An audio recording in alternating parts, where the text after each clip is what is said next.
Assalamualaikum warahmatullahi taala wabarakatuh. A'udzu billahi minasyaitonir rajim. Bismillahirrahmanirrahim. Alhamdulillahi rabbil alamin.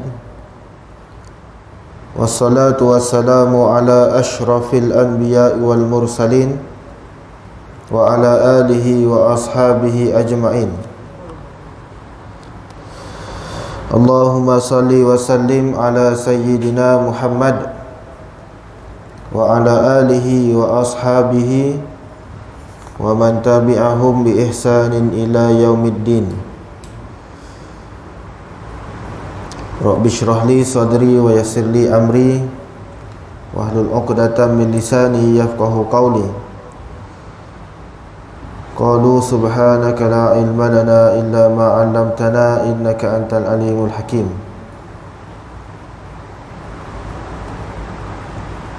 Amma ba'd. Alhamdulillah, yang saya hormati Tuan Pengerusi, yang saya hormati Tuan Imam, Tuan Bilal, tuan-tuan guru, ahli jawatan kuasa masjid, muslimin muslimat yang dirahmati Allah. Alhamdulillah, syukur kepada Allah Subhanahu wa taala. Allah mengurniakan kepada kita pada hari ini segala nikmat pemberian. Allah kurniakan kepada kita kesihatan, Allah kurniakan masa yang lapang. Alhamdulillah, Allah pilih kita untuk sama-sama kita datang mengimarahkan rumah Allah. Alhamdulillah, syukur kepada Allah Subhanahu wa taala. Allah kurniakan nikmat yang paling besar, nikmat iman dan juga nikmat Islam. Tuan-tuan muslimin muslimat yang dirahmati Allah, InsyaAllah malam ni saya akan kongsikan hadis daripada kitab Riyadhus Salihin Imam An-Nawawi rahimahullahu ta'ala. Dan tajuk pada malam ni insyaAllah saya akan cuba kongsikan tajuk berkaitan dengan kelebihan majlis zikir. Kelebihan majlis zikir dan juga kelebihan berselawat ke atas Nabi sallallahu alaihi wasallam, insya-Allah. Jadi tuan-tuan yang dirahmati Allah, majlis zikir ini terdapat beberapa maksud ataupun pengertian majlis zikir. Antara yang diberikan maksud majlis zikir ini adalah majlis yang mana diadakan zikir padanya. Kita kumpul ramai-ramai, maka kita berzikir ramai-ramai. Itu majlis zikir yang khusus. Manakala majlis zikir yang lain boleh juga disebut sebagai majlis ilmu. Majlis ilmu itu juga disebut sebagai majlis zikir. Kerana apa? Dalamnya disebut ayat-ayat Al-Quran. Dalam majlis ilmu itu dibacakan hadis-hadis Nabi. Maka majlis ilmu itu juga disebut sebagai majlis zikir.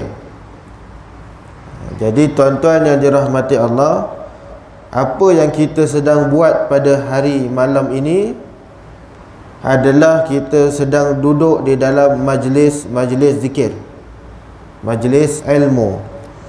Tuan-tuan, apa kelebihan kalau kita duduk dalam majlis zikir seperti ini?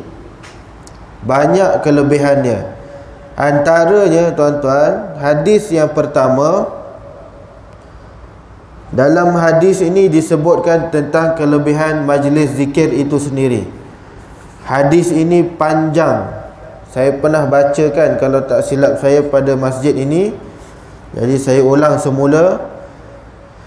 Hadis daripada Abu Hurairah radhiyallahu taala anhu, beliau berkata, qala Rasulullah sallallahu alaihi wasallam, sesungguhnya Allah Ta'ala memiliki para malaikat, yang mana malaikat-malaikat ini tugasnya ialah mengelilingi seluruh muka bumi.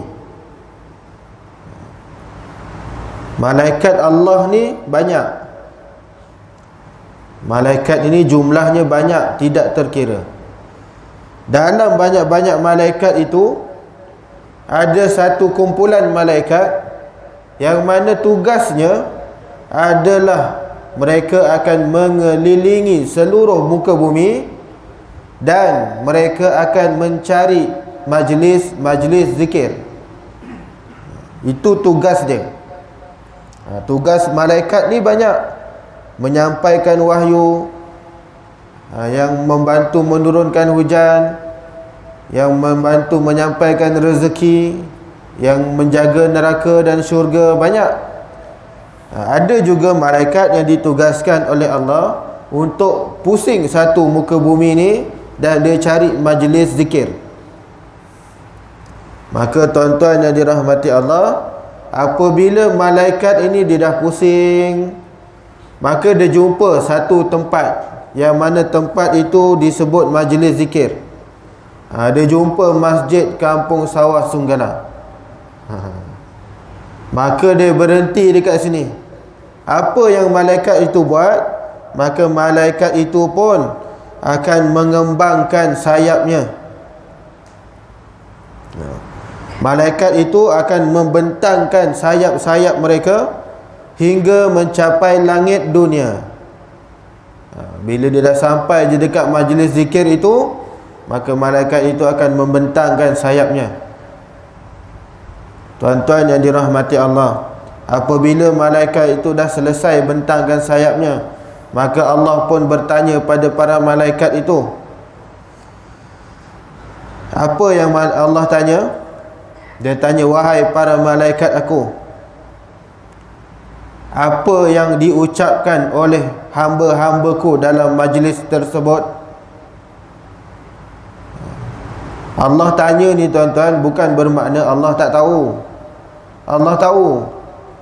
Tapi ini interaksi antara Allah dan juga para malaikat. Macam kita jugalah. Kita tanya anak, engkau dah makan belum? Kita tahu dah dia dah makan. Tapi apa tujuan kita tanya? Saja nak borak. Saja nak berinteraksi. Maka begitu juga dengan Allah. Allah tanya malaikat dia, bukan makna Allah tak tahu. Allah tahu. Jadi Allah tanya pada malaikat, wahai malaikat-malaikatku, dalam majlis tersebut apa yang manusia-manusia itu buat?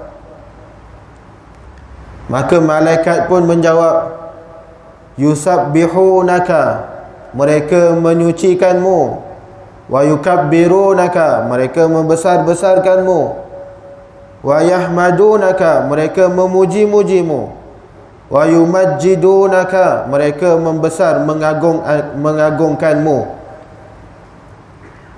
Apa yang mereka buat? Mereka berzikir kepada Allah.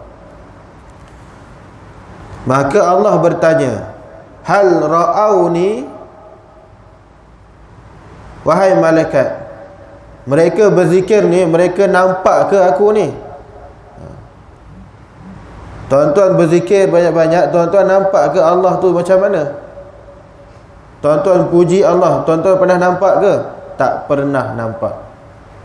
Maka malaikat pun jawab, ma ra'auka, mereka tak pernah melihatmu ya Allah.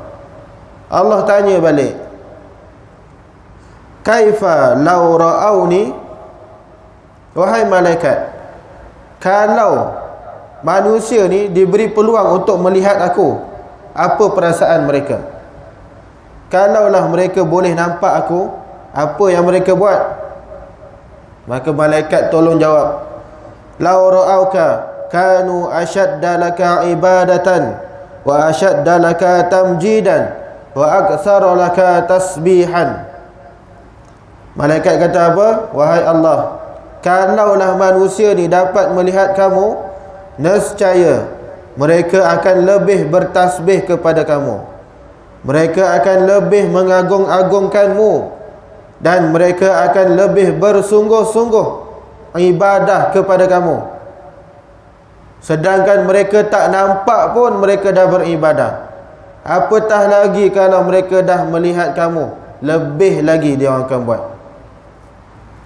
Maka Allah tanya, famadza yas'alun, wahai malaikat, apa yang mereka nak sebenarnya? Manusia ni duduk dalam majlis zikir ramai-ramai ni, dia orang nak buat apa? Kan ada Covid, baliklah rumah. Jadi dia orang datang masjid ni, dia orang buat apa? Apa yang dia orang minta sebenarnya? Malaikat jawab, yas'alunakal jannah. Ya Allah, mereka sebenarnya nakkan syurga kamu. Mereka nak sangat syurga, nak masuk syurga. Allah tanya, hal ra'auha,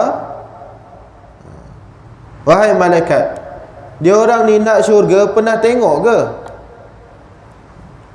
Pernah tengok ke syurga tu macam mana, nak masuk sangat? Tuan-tuan pergi satu tempat yang menarik, contohlah Langkawi. Menarik ke Langkawi? Biasa je, boleh lah. Tengok kawan-kawan pergi, seronok lah Langkawi ni, macam nak pergi, rasa tertarik. Tapi itu tuan-tuan pernah tengok. Tengok cantiknya Langkawi, cantiknya tempat ni, nak pergi, nak masuk situ. Itu pernah tengok. Tapi syurga tuan-tuan tak pernah tengok. Tak pernah tengok pun tuan-tuan nak masuk. Tak pernah tengok pun kita nak masuk syurga tu. Tuan-tuan yang dirahmati Allah, maka Allah tanya, hal ra'auha, kaifa law ra'auha. Allah tanya lagi satu, kalau manusia ni dapat melihat syurga, agak-agak apa jadi dekat dia orang ni? Mabuk ke apa? Jadi pening tak? Tuan-tuan, malaikat jawab apa? Malaikat jawab dengan jawapan yang baik. Dia kata apa? Lau annahum ra'auha kanu ashadda 'alaiha hirsan wa ashadda laha talaban wa a'zama fiha raghbatan. Kalaulah mereka dapat melihat syurga, ya Allah, nescaya mereka lebih seronok nak masuk syurga. Nescaya mereka lebih bersungguh-sungguh untuk memohon syurga. Tuan-tuan yang dirahmati Allah, Allah tanya lagi, fa mimma yata'awwazun. Okey, mereka nak syurga, tapi apa yang mereka sangat takut? Mereka nak minta jauh daripada apa? Maka malaikat pun jawab, minan nar. Mereka sangat takut, minta jauh daripada neraka. Sangat takut dengan neraka. Allah tanya, hal ra'auha, dia orang tu pernah tengok ke neraka? Pernah masuk ke? Tuan-tuan pernah masuk neraka ke? Mestilah tak. Apa punya soalan ustaz ni? Mana dah tahu ustaz, saya pernah mimpi malam tu saya masuk neraka. Pernah? Tak pernah. Kalau tuan-tuan pernah tengok cerita dekat TV sekalipun, dia gambarkan neraka, tak sama langsung. Tak sama. Dia gambarkan aja ada api, tapi api neraka bukan macam tu. Itu ibarat je, tak sama. Jadi kita ni tak pernah tengok pun neraka. Walaupun tak pernah tengok, tapi kita punya takut dengan neraka ni. Tuan-tuan, maka Allah tanya, kaifa law ra'auha, kalau diorang dapat tengok macam mana? Malaikat jawab, law ra'auha kanu ashadda minha firaran wa ashadda laha makhafatan. Kalaulah mereka dapat tengok neraka, nescaya mereka lebih bersungguh-sungguh untuk menghindarinya. Mereka akan lebih sungguh-sungguh untuk mohon tidak masuk neraka. Mereka akan lebih takut kepada neraka. Tak tengok pun dah takut, kalau tengok lagi takut. Tuan-tuan pernah tengok hantu? Tak pernah. Apa pasal takut? Tak tengok pun takut, kalau tengok lagi dah. Itu hantu. Tuan-tuan, itu jawab malaikat. Maka Allah pun berkata, fa ushhidukum anni qad ghafartu lahum. Wahai para malaikat, kamu menjadi saksi bahawasanya aku telah mengampunkan dosa-dosa mereka yang duduk dalam majlis-majlis zikir. Jadi tuan-tuan, malam ini tuan-tuan telah diampunkan dosa oleh Allah Subhanahu wa taala atas sebab tuan-tuan duduk dalam majlis-majlis zikir, majlis ilmu. Maka para malaikat ni salah seorangnya bertanya, yaqulu malakun minal malaikati fihim, salah seorang daripada malaikat tu, fulanun laisa minhum, ada seorang ni dia bukannya ahli zikir, majlis zikir tu. Innama jaa lihajatin, dia datang singgah kejap je, lepas tu dia balik. Dia bukannya nak duduk pun majlis zikir ni, tapi dia datang jenguk je 5 minit, lepas tu dia keluar balik. Yang itu macam mana kira tu? Malaikat tanya, itu nak kira macam mana? Yang datang sekejap tu, yang datang menyinggah tu, lepas tu dia keluar, yang itu nak kira macam mana ya Allah? Maka Allah kata, humul julasa, walaupun mereka duduk 5 minit, mereka juga aku ampunkan dosa. Mereka juga aku akan ampunkan dosa-dosa dia, walaupun duduk 5 minit. Dia duduk sekejap je, bosan lah ustaz ni, lepas tu dia balik. Dia pun Allah ampunkan dosa. Tuan-tuan, special Allah bagi pada mereka yang duduk dalam majlis-majlis zikir, majlis-majlis ilmu. Tuan-tuan muslimin muslimat yang dirahmati Allah, itu antara kelebihan kalau kita duduk dalam majlis zikir dan juga majlis-majlis ilmu. Sebab itu Nabi SAW sangat-sangat menggalakkan kepada umatnya supaya rajin-rajinkan diri untuk duduk dalam majlis ilmu, majlis zikir. Nabi sangat menganjurkan, menggalakkan. Sebab apa? Sebab ada satu hadis itu, ada cerita dalam hadis itu, Nabi kata, satu ketika waktu Nabi SAW duduk dengan sahabat-sahabatnya dalam masjid. Bila Nabi duduk dalam masjid dengan sahabat ni, maka datang 3 orang lelaki. Datang 3 orang masjid.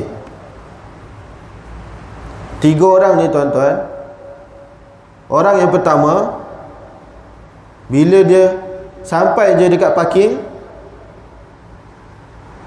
dia start kereta, dia balik.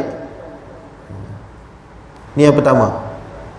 Dia berhenti je dekat parking, lepas tu dia buka tingkap, oh ada ceramah. Dia start kereta, dia balik. Dia tak masuk pun, dia berhenti kat parking je. Yang pertama. Orang yang kedua, ni bila dia datang masjid, dia masuk dalam masjid, dia cari mana tempat-tempat kosong untuk dia duduk. Maka dia dapat jumpa dekat satu tempat kosong dekat depan, maka dia duduk dekat situ, tempat kosong. Dia memenuhi ruang masjid, memenuhi ruang majlis ilmu. Itu yang kedua. Yang ketiga, dia masuk masjid, dia jenguk-jenguk, dia malu, nak masuk ke tak nak, nak masuk ke tak nak. Lah dia duduk je dekat luar, tapi dia duduk jugalah, dia duduk luar. Ini ibarat je lah, satu hadis ni Nabi nak cerita begitu. Ada 3 orang, yang mana seorang ni dia balik, seorang duduk luar, seorang masuk dalam. Nabi kata apa? Wahai sahabatku, kamu nak tahu tak apa beza tiga orang ni?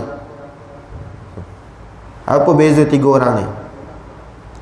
Yang pertama, orang yang masuk dalam majlis ilmu, dia cari memenuhi tempat-tempat ruang dalam majlis ilmu, maka orang itu dia mencari tempat perlindungan di sisi Allah, maka Allah akan bagi perlindungan kepada dia.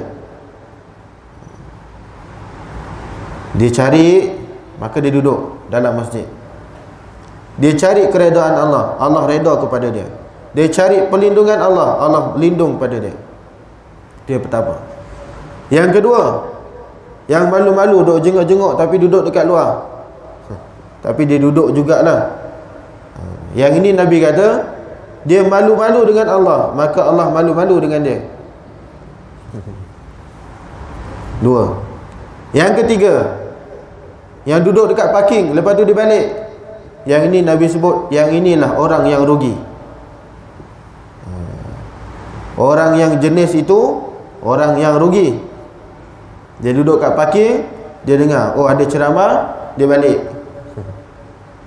Maka Nabi sebut, orang yang itu adalah orang yang berpaling daripada Allah, maka Allah pun berpaling daripadanya. Sangat rugi. Hadis itu riwayat Imam Bukhari dan Imam Muslim. Tuan-tuan, pengajaran dia apa? Pengajaran dia, kita perlu jadi orang yang pertama, yang mana masuk duduk dalam majlis ilmu. Kita cari perlindungan Allah, Allah akan melindungi kita. Pertama, jangan kita jadi seperti orang yang ketiga. Sebab apa? Sebab Nabi sebut, orang yang ketiga ini dia berpaling daripada Allah, maka Allah berpaling daripada dia, dan dia adalah orang-orang yang rugi. Tuan-tuan, apa kerugian dia sebenarnya? Kenapa Nabi sebut dia ni rugi? Cuba kita baca hadis yang lain.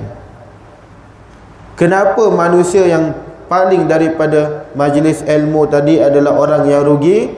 Pertama, majlis ilmu adalah taman syurga.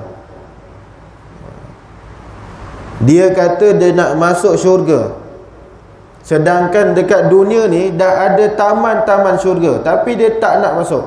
Sebab tu Nabi kata dia ni rugi. Dalam hadis Nabi sebut, Anas bin Malik berkata daripada Nabi SAW bersabda, "Iza marartum biriyadil jannah farta'u." Jika kamu melintasi majlis-majlis ataupun riyadul jannah, taman-taman syurga, maka hendaklah dia singgah sekejap, masuk, duduk dalamnya. Maka sahabat pun tanya, taman-taman syurga itu apa? Wa ma riyadul jannah, apa contoh dia ya Rasulullah? Maka Nabi pun sebut hilakuz zikri, iaitu majlis-majlis zikir. Itulah taman-taman syurga. Kalau dia nampak majlis zikir, masuk sekejap. Itu ibarat dia duduk dalam taman syurga. Kata nak masuk syurga, duduklah dulu dekat taman dia. Tapi dia pergi balik, rugi orang ni. Pertama, kenapa dia rugi? Sebab dia tak masuk taman syurga. Yang kedua, majlis zikir adalah majlis para malaikat. Bukan sahaja manusia yang duduk dekat sini, tapi sebenarnya ada para malaikat mengelilingi majlis ini. Sebab tu yang balik tu rugi. Yang balik tu rugi. Nabi sebut, tidaklah sekumpulan orang duduk berzikir kepada Allah kecuali para malaikat akan mengelilingi mereka. Allah akan mengurniakan rahmat kepada mereka. Allah akan turunkan ketenangan kepada mereka. Allah menyebut-nyebut nama mereka di hadapan para malaikat. Malaikat akan mengelilingi majlis-majlis zikir. Tuan-tuan, ada satu cerita, seorang sahabat ni dia duduk di luar rumah. Waktu dia duduk di luar rumah tu, tuan-tuan, dia duduk, dia tengok langit. Bosan lah, dia baca Al-Quran. Tuan-tuan, sambil dia menikmati keindahan malam, Dia kata alangkah indahnya kalau ditambah dengan bacaan Al-Quran. Maka dia baca Al-Quran. Sebelah dia ada seekor kuda perang yang diikat di sebelah dia. Maka ketika mana dia baca Al-Quran itu, kuda itu pun meronta-ronta untuk melepaskan diri. Jadi sahabat ni dia tengok, pelik lah kuda ni. Time aku baca kau melompat-lompat. Dia berhenti, maka kuda tu pun berhenti. Tadi aku baca kau melompat, bila aku berhenti kau berhenti. Dia pun sambung balik baca. Baca, kuda tu duk lompat. Maka sahabat ni pun dah pelik, engkau ni dah kenapa? Berhenti baca. Akhirnya Usaid bin Khudair, nama sahabat ni, dia pandang ke langit. Waktu dia nak masuk rumah tu, dia terpandang ke langit. Dia terlihat satu gugusan cahaya yang sedang naik ke arah langit. Maka esok harinya dia tanya dengan Rasulullah sallallahu alaihi wasallam, "Ya Rasulullah, malam tadi saya baca Al-Quran. Bila saya baca, saya nampak kuda saya melompat-lompat.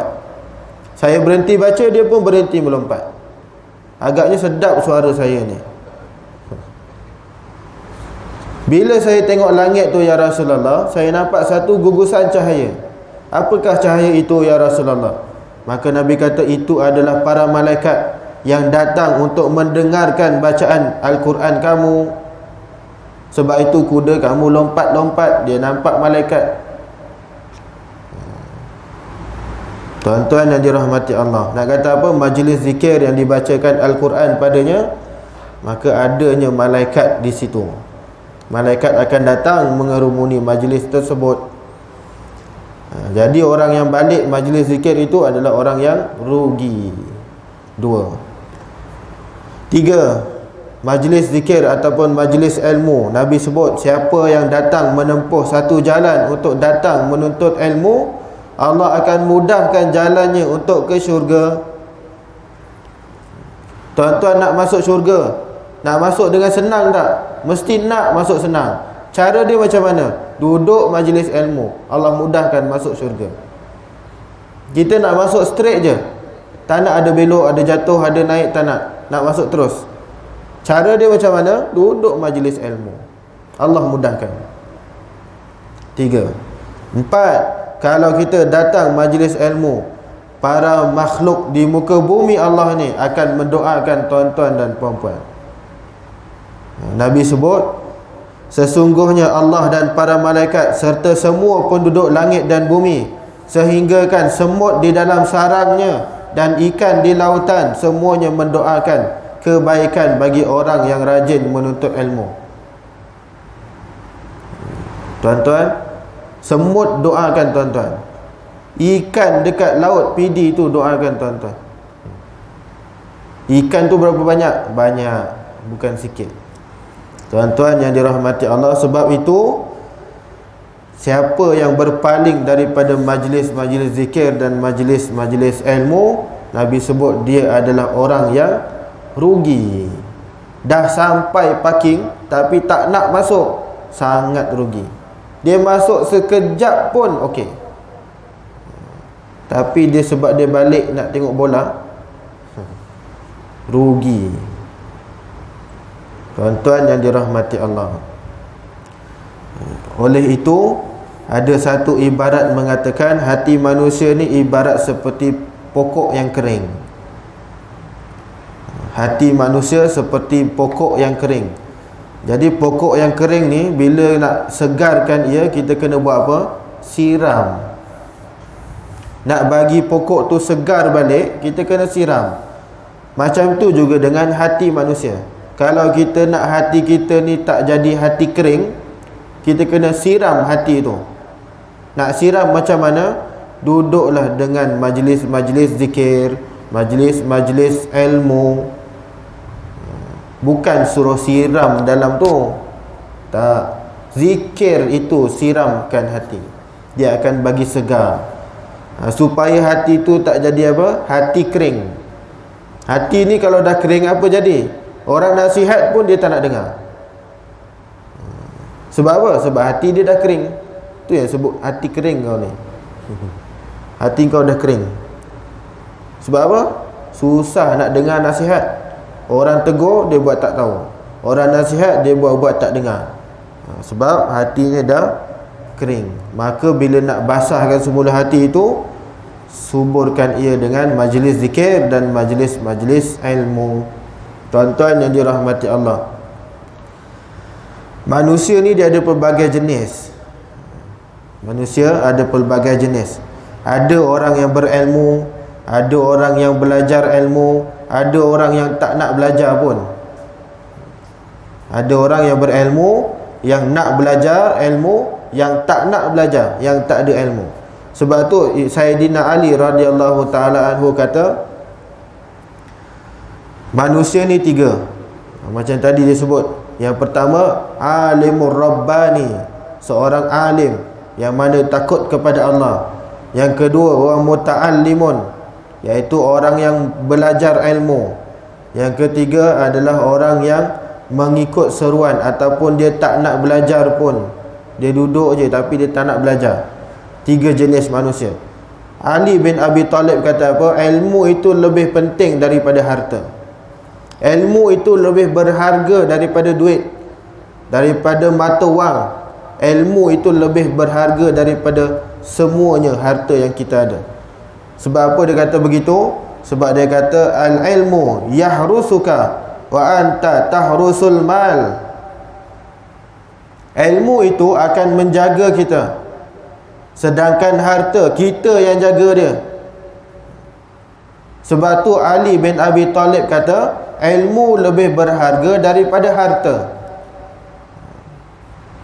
Ilmu dia jaga diri kita, tapi kalau harta, kita yang kena jaga dia. Kalau hilang, habis harta. Tapi ilmu, kalau kita lari sikit landasan, ilmu ada, akan balik pada landasan.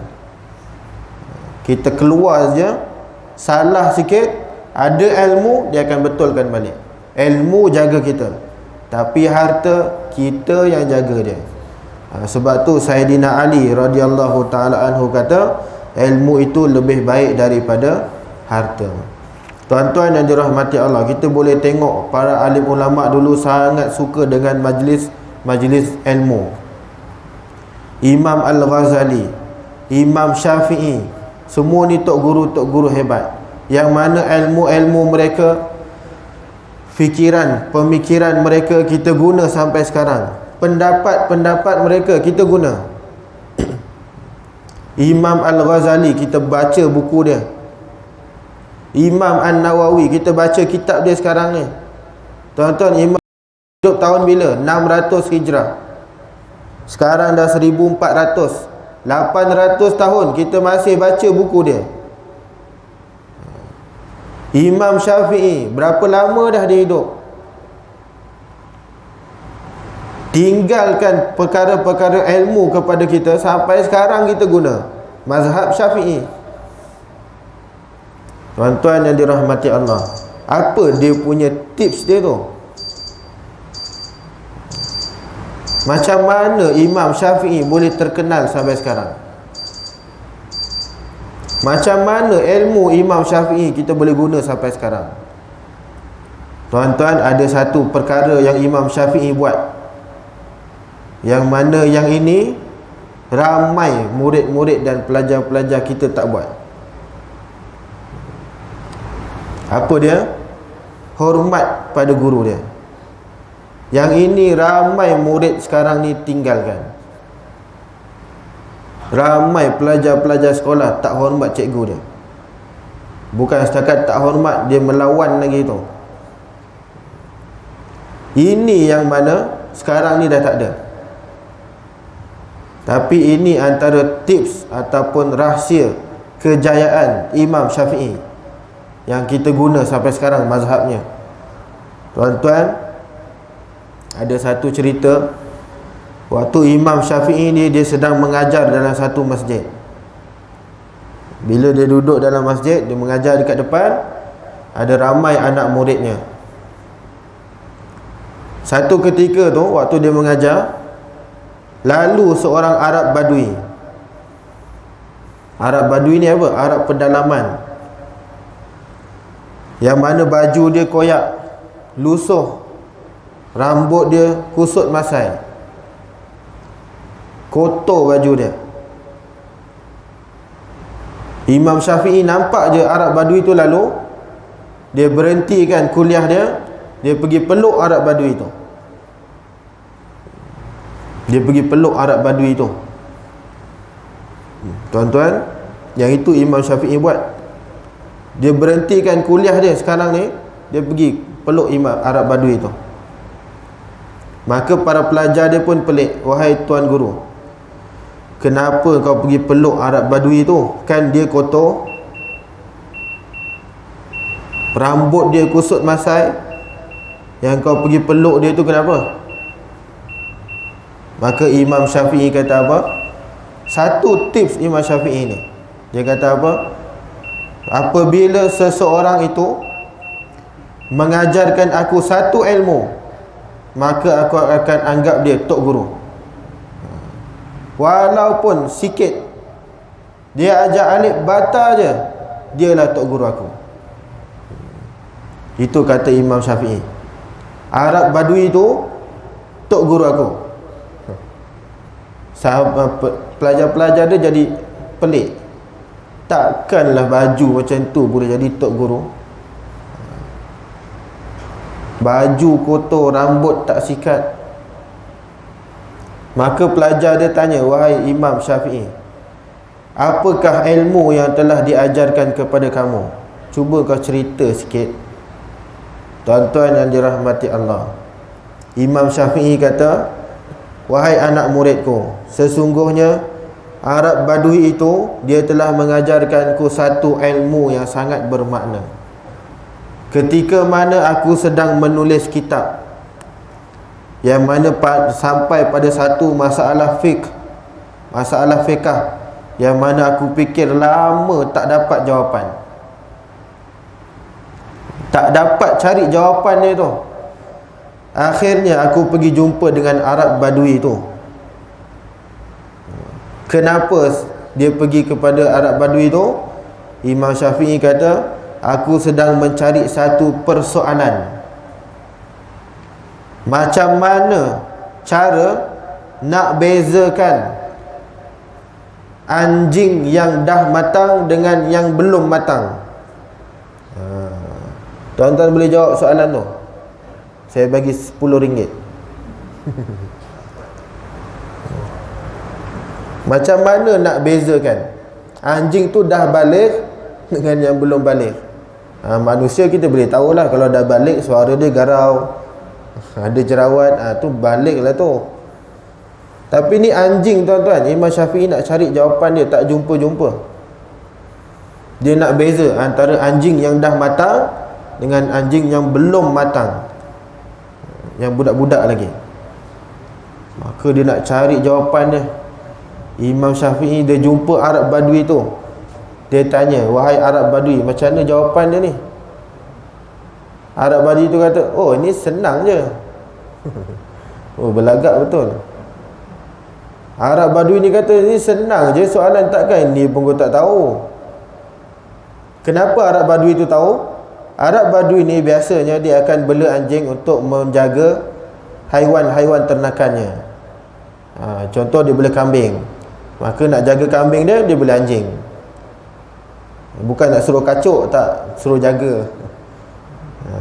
Jadi bila dia dah suruh bela anjing, dia tahulah, oh ni dah matang, ni belum. Apa jawapan dia, tuan-tuan? Anjing yang dah matang, bila dia nak kencing, dia akan angkat kaki dia. Kalau belum balik, dia kencing main lepas je, dia tak angkat kaki. Kalau tak percaya, tuan-tuan tengok. Mas bila pula nak tengok? Dekat pun takut. Dekat pun takut, betul. Sebab tu Imam Syafi'i tak dapat jawapan. Dia jumpa dengan Arab Badui tu, dia dapat jawapan.